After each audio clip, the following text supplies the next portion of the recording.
আসসালামু আলাইকুম, সবাই কেমন আছেন? আশা করছি অনেক ভালো আছেন। আলহামদুলিল্লাহ আমরাও ভালো আছি। তো হঠাৎ করে ছোট ননাস আমাকে ফোন দিল যে আপামনি তো কালকে চলে যাবে, তোর হাতে রোস্ট খাবে। তাই আমি আবার এসে রোস্ট রান্না করতেছি সবার জন্য। আসলে উনি তো একা খাবে না, আমাদেরকে সবাইকে নিয়েই খাবে। তো যেহেতু কালকে চলে যাবে, আমাদের সবাই অনেক গল্প আড্ডা সব কিছু হবে। আমার চ্যানেলের সাথে থাকেন, আশা করছি আমার ব্লগটা ভালো লাগবে। যদি ভালো লাগে আমার চ্যানেলটা সাবস্ক্রাইব করবেন, লাইক করবেন, কমেন্ট করবেন, শেয়ার করবেন। এখানে এই যে রোস্টটা প্রায় হয়ে যাচ্ছে, আর রোস্ট রান্না করতে একটু একটু সময় লাগে। আর এখানে এসে দেখি জয়ফল জ্যোতি এগুলা কিছুই বাটা ছিল না, তো এগুলো আমি আবার তাড়াতাড়ি করে বেটে নিলাম। আর বাদাম বাটা বাসায় ছিল আমার, ওইখান থেকে নিয়ে এসে রান্না করতেছি। আর আমার হাতে রোস্ট রান্নাটা সবাই পছন্দ করে, আর যখন রান্না করি সবাই মজা বলে, তখন কিন্তু আরও মনটা খুশি হয়ে যায়, আর কষ্টই মনে হয় না। যাই হোক, এখানে আমি আবার রোস্ট রান্না করতেছি, আর আমার বড় যা এসে ও আবার পোলাও রান্না করবে।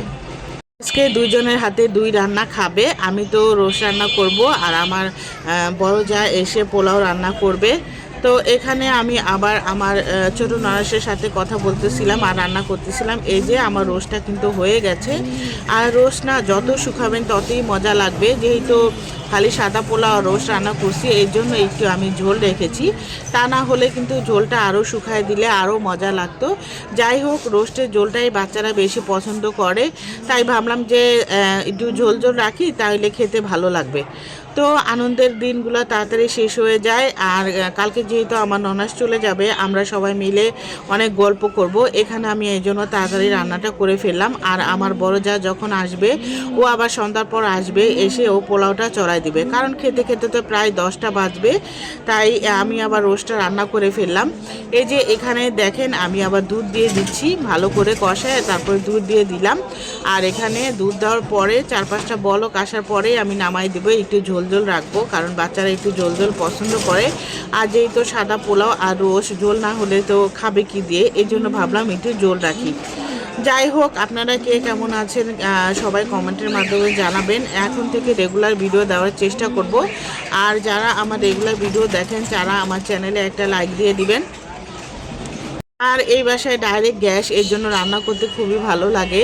আর গ্যাসের আঁচ এত বেশি, মানে বেশিক্ষণ লাগে না রান্না করতে। আর আমার যেহেতু সিলিন্ডার গ্যাস, আমার বাসায় যেদিন আমার ননাস আসছিল, তো আমি চাইছিলাম যে রোস্টই রান্না করব, তা কি মনে করে আবার রান্না করলাম না, বিরিয়ানি রান্না করলাম। যাই হোক, ইনশাল্লাহ নেক্সট টাইমে আবার আসলে আমি আবার আমার বাসায় রোস্ট রান্না করে খাওয়ার চেষ্টা করব, আর সবাই মিলে একসাথে।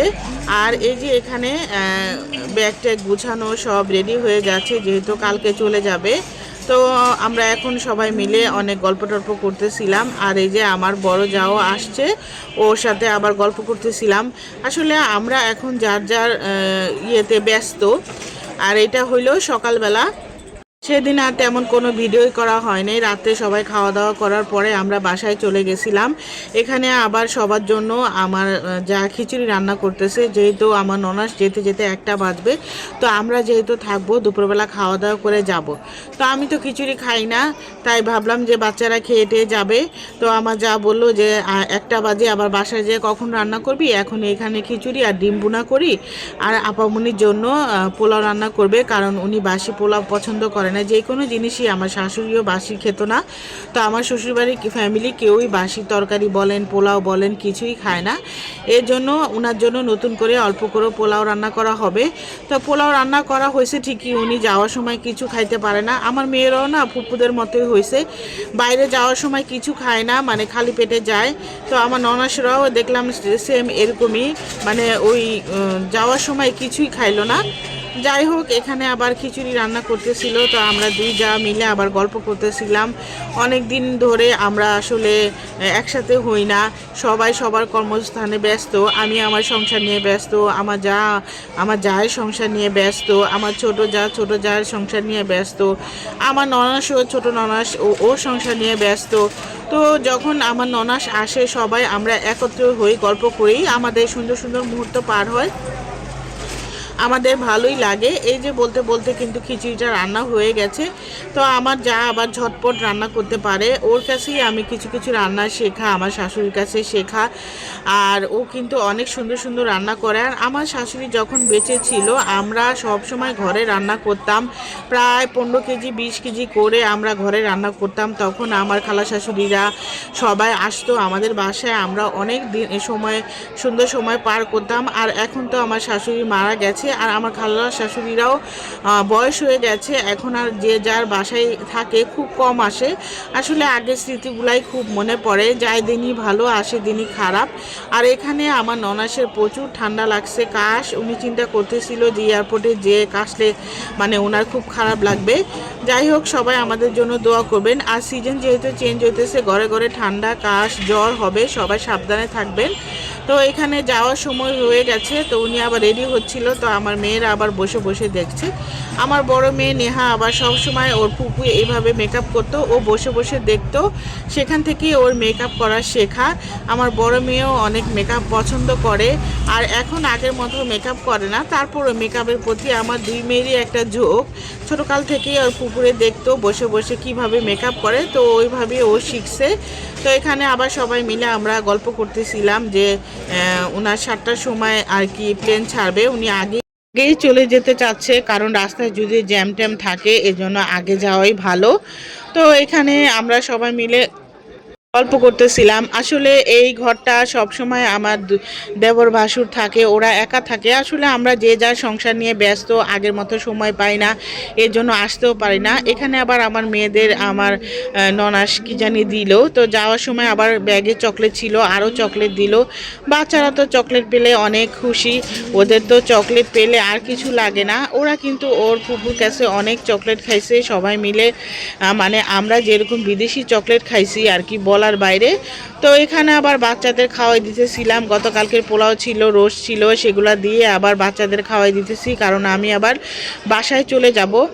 আসলে এখন যার যার সংসার নিয়ে ব্যস্ত, বাচ্চারা বড় হয়ে গেছে।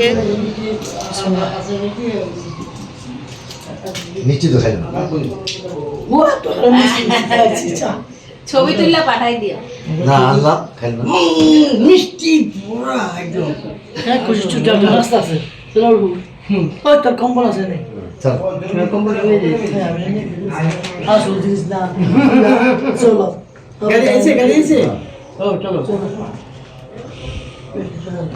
ये जाने तो होने दियो जा गाड़ी आने दो আচ্ছা বলে কয় কি আমাদের তো কি বলতে হ্যাঁ আমাদের তো কই এটা তোর জুতা কে পরবো, কে জুতা নেবে? এই তো তোমার জুতা হয়, নাকে এক জায়গায় আর চিল্লাইতে থাকে আরে ওই দিকে মিলবে এত দূরে सीधे सीधे खुली ना কত সোজা জায়গা পড়ে और আর সেই তো করো আবার গাড়িতে যা তোর নিচে নাম, তোর নিচে নাম। মানে ফোন টোন দিয়ে তাহলে মেসেজ দিলে মেসেজ ফোন টোন দিয়ে আপনিও নাম করে দিন। আর আপনি কি কইছেন? আমরা সবাই পাইতে পারি না, এই সময় পাই না। জায়গা না দেখা ছিল ফোন দিয়ে খালি যোগাযোগ রাখেন। এ আপনারা তো না এত কথা বলতে পারছেন আরে আল্লাহ এইসব কথা এই বাবা হ্যাঁ জয় ওই যে জান মাকসু তো না মানে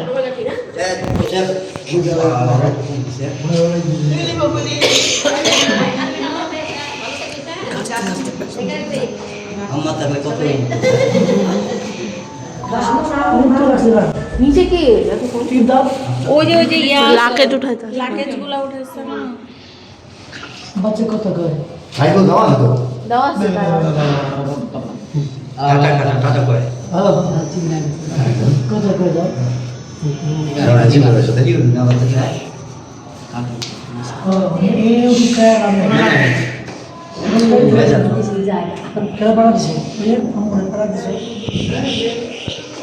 পকেটে রেখে দেন লম ভেজা ইংলিশ একটা এত বড় প্যাকেট ইরান থেকে ভাই কি বাংলা বিমান না বাচ্চারা বড় হয়ে গেছে, আগে বাচ্চারা ছোট ছিল, যখন তখন যেখানে নেওয়া গেছে, এখন দেখা যায় নেওয়া যায় না, কারণ ওদের ভার্সিটি থাকে, স্কুল থাকে, সংসারের কাজ থাকে, এই জন্য না আগের মতো আসা হয় না।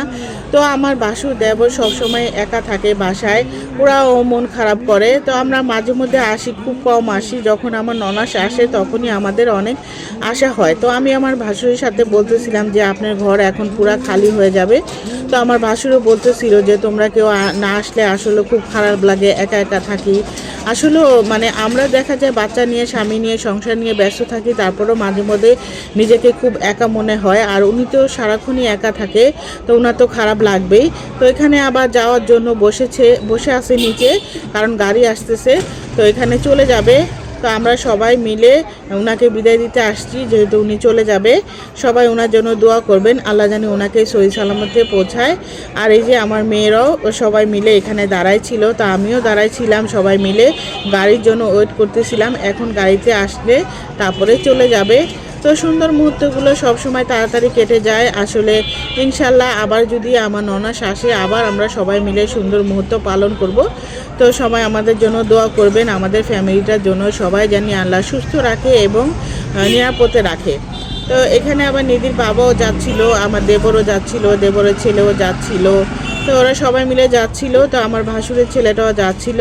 আমার ছোট মেয়ে যেতে চাইছিল, পরে আবার বললো না, যাব না, আবার যখন নেক্সটে আসবে তখন আমি আসার সময় যাব, এখন যাওয়ার সময় যেয়ে কোনো লাভ নাই।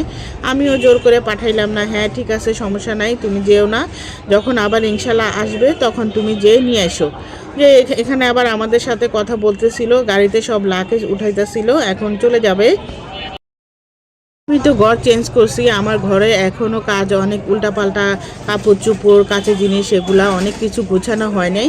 আসলে ঘর চেঞ্জ করলে 15 দিনই লাগে ঘর ঠিক করার জন্য। এখন চিন্তা আছে বাসায় যে ঘর গুছাবো, আর বাসায় সকালবেলা উঠে এসে পড়ছি, তেমন কোনো কাজ করা হয় নাই, বিছনা টিছনা এগুলা কিছু ঝাড়া হয় নাই। বাসায় যেয়ে আবার সেগুলা করতে হবে। আমাদের মেয়েদের কিন্তু একটু জন্য বের হইলে সংসারের কাজ কিন্তু রয়ে যায়। ছেলেরা কিন্তু দেখা যায় চাকরি করলে শুক্রবারে একদিন বন্ধ থাকে, মেয়েদের কিন্তু কোনো বন্ধই থাকে না।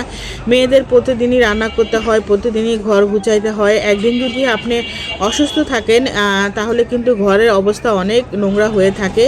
এই যে আমরা সবাই মিলে এখন বিদায় দিয়ে দিচ্ছি, আর এখন চলে যাবে। আমার এই যে ভাসুরও সবার সাথে আর কি কথা বলতেছিল। এই যে আমরা এখন বিদায় দিয়ে লিফটে উঠে পড়লাম, আর আমার ভাসুর বলতেছিল যে আমার খুব মন খারাপ লাগে, একা একা থাকি। আর এই যে এখানে ফ্রিজে দেখেন আমার ভাসুর ওনাদের 5 ভাই বোনের নাম লেখছে। তো আমরা আবার এগুলা দেখে হাসাহাসি করতেছিলাম। আমরা বললাম যে আমাদের নাম কেন লেখেন নেই, তো আমার ভাসুর আবার বলল যে না, আমাদের ফ্যামিলি নাম লিখেছি। যাই হোক, উনি একা একা থাকে, ওনার জন্য খারাপই লাগে, আসলে সেরকম সময় পাই না যাওয়ার জন্য। আর ইনশাল্লাহ এখন চেষ্টা করব মাঝে মধ্যে যাওয়ার।